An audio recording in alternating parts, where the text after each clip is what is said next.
अब देखते हैं हम बोर्ड पर, ठीक है। अलंकार होता क्या है, ठीक है। अलंकार हम कहते किसको हैं, देखिए जब हम, ठीक है, जब हम किसी काव्य को सजाते हैं तो उसके लिए हम शब्द और अर्थ का प्रयोग करते हैं, ठीक है, तो उसी को अलंकार कहते हैं, ठीक है। काव्य को हम जिसके माध्यम से सजाते हैं उसी को ही हम अलंकार कहते हैं। तो आइए हम वीडियो में देखते हैं, ठीक है।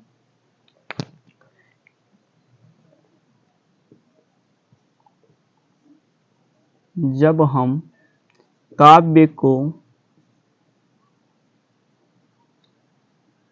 या जिसकी माध्यम से, ठीक है, या जिसकी या जिसके माध्यम से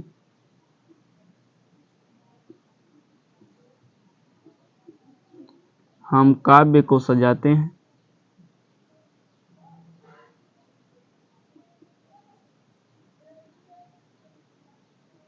काव्य को सजाते हैं उसी को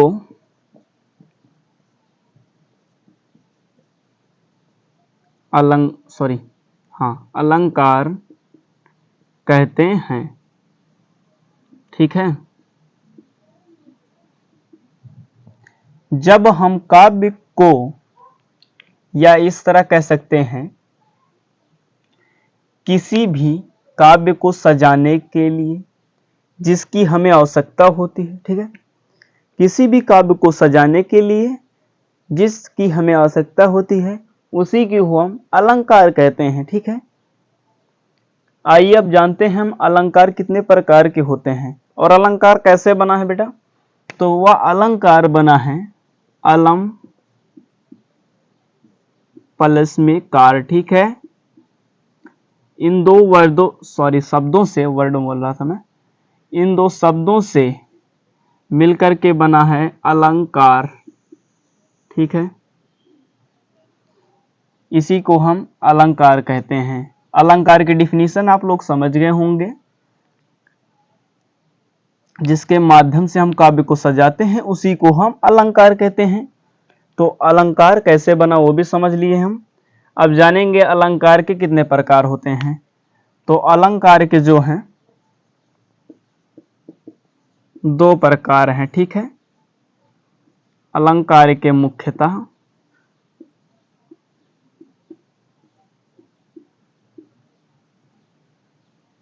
यहाँ पे दो रहेगा, दो प्रकार हैं।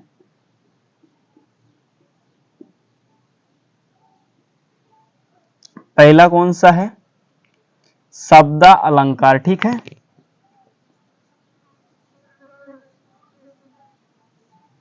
शब्द अलंकार। दूसरा है हमारा अर्थालंकार, ठीक। अब इन दोनों को हम समझेंगे, ठीक है। इसको इरेज कर लेते हैं।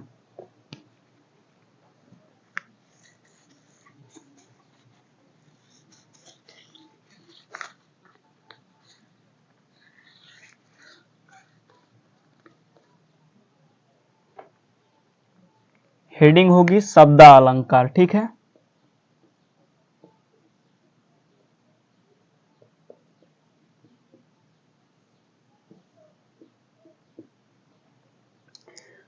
तो शब्द अलंकार जो होता है, जब हम काव्य को शब्दों से सजाते हैं तो वहां पर शब्द अलंकार होता है, ठीक है। जब हम किसी भी काव्य को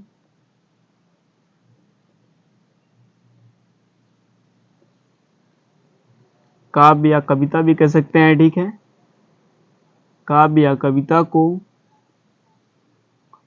शब्दों से सजाते हैं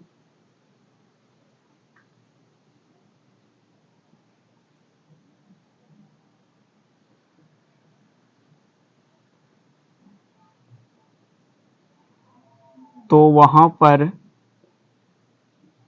शब्द अलंकार होता है, ठीक है। कौन सा अलंकार होगा, शब्द अलंकार होता है।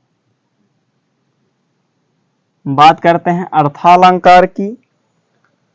तो अर्थालंकार उसे कहते हैं जब हम किसी भी काव्य या कविता को हम अर्थों से सजाते हैं, तब हम वहां पर क्या करेंगे, अर्थालंकार का उपयोग होता है। ठीक है, वहां पर आइए समझते हैं डिफिनेशन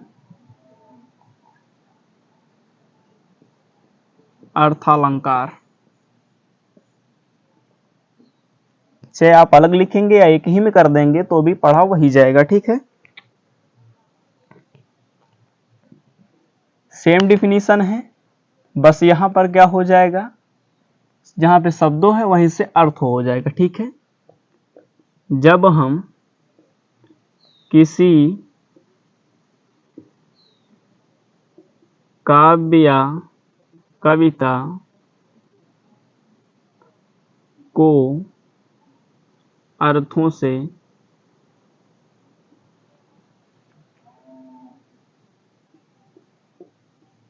सजाते हैं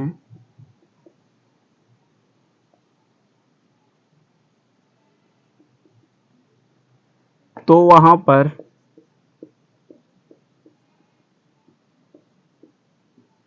अर्थालंकार होगा।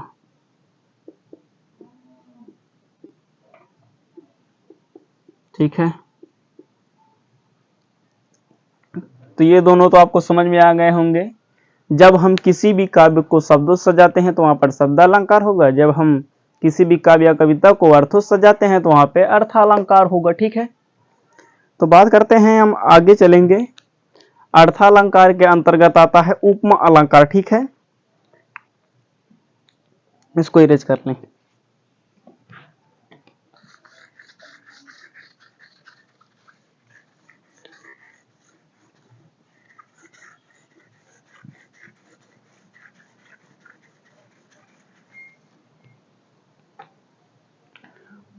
उपमा अलंकार की बात करते हैं। ठीक है,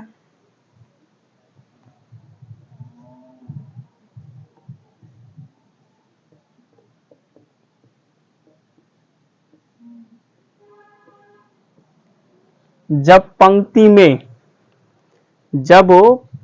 में योजक चिन्ह आ जाए। ठीक है, दो शब्दों के बीच में योजक चिन्ह आए और सासी से, ठीक है, सरिस आए, तो वहां पर क्या होगा, हमारा उपमा अलंकार होता है। ठीक है, जैसे अब आगे हम देखते हैं, इसकी पहले डिफिनेशन लिख लीजिए आप लोग।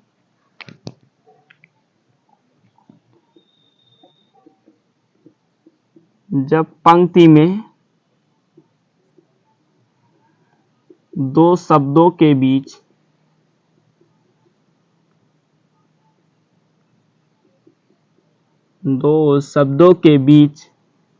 योजक चिन्ह, ठीक है, ये योजक चिन्ह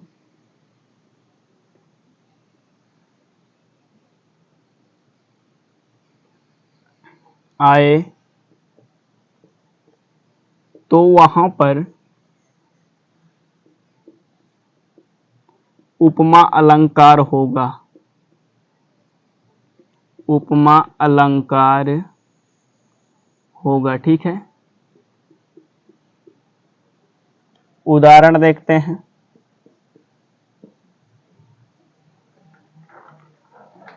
मुख चंद्रमा सा समान है। ठीक है, या मुख चंद्रमा के समान है। ठीक, समान कहे तो यहाँ तो तुलना हो जाएगा, लेकिन मुख चंद्रमा सा सुंदर है। ठीक है, यह उदाहरण है, मुख चंद्रमा सा सुंदर है, सॉरी, मुख चंद्रमा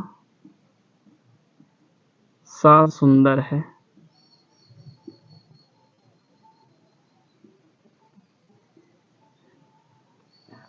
अभी आप लोगों को यहां पर देखने को मिल रहा होगा यह योजक चिन्ह। ठीक है, योजक चिन्ह से मुख किसके कैसा है, चंद्रमा सा सुंदर है। ठीक है, तो यहाँ पे कौन सा अलंकार होगा, यहाँ पर हो जाएगा उपमा अलंकार। ठीक है, कौन सा अलंकार, उपमा अलंकार।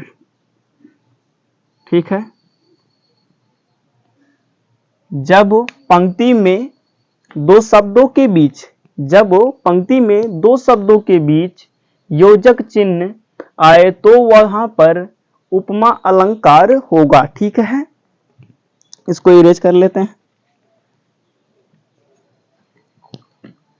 और एक बात मैं यहां पे लिखना भूल गया हूं, सा सी से। ठीक है, सॉरी यहां पे कामा रहेगा, सा सी से और सरिस